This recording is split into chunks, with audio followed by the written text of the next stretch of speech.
So somewhere out there, I have a former student who does not know how to read. And the original video I wanted to stitch was a stitch on this video, so I'm just going to stitch the video that the woman stitched, but I'll tell you what the woman said in her stitch.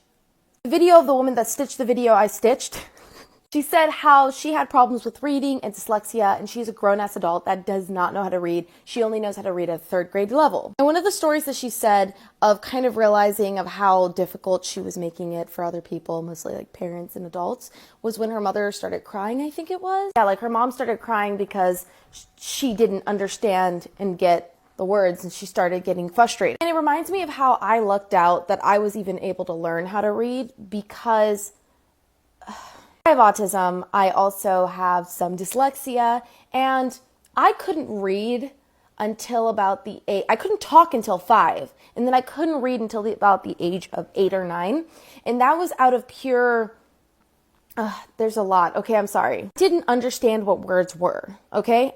I couldn't read the letters correctly. Dyslexia, okay? Dyslexia. So what I ended up doing was I asked my uncle if I could cut out pages in a newspaper, and he was like, sure. And I cut out the individual words because there were spaces. So I was like, I know that much. And then I would arrange the words on this piece of paper, and then I would ask him to read it. And then I would look at it like real hard, like analyzing it, like, okay. And then I'd rearrange it. And then he'd say it again, and I'd be like, oh, okay, I'm seeing a pattern. And then I kept doing that, and it clicked for me. Oh, that's how words work. It's like the words I say, and if I arrange them in different orders, they come out a different way. And like that kind of helped with me reading. But the biggest thing was me listening to audiobooks while I read and pausing them to see the exact individual words. This is also the same way that I learned Japanese, where I got the Hunger Games in Japanese, and I listened to the Japanese audiobook, and I would look at each individual word and translate the kanji and like that type of thing. So then, since I knew the book so well in English, it would help me with learning it in Japanese. I don't know. That's kind of my trick for if you don't know how to read. Decode it like a puzzle. Do I sound crazy?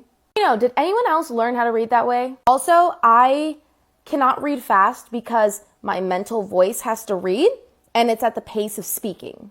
Like, I know people that like, they just read and they're like, oh yeah, 2 seconds. And I'm like, my mental voice is normal rapid speed. Yeah, let me know. Did anyone else learn to read like that? How was your learning to read experience? Like, I know everyone's brain is different, so obviously your experience was different. I would love to hear it.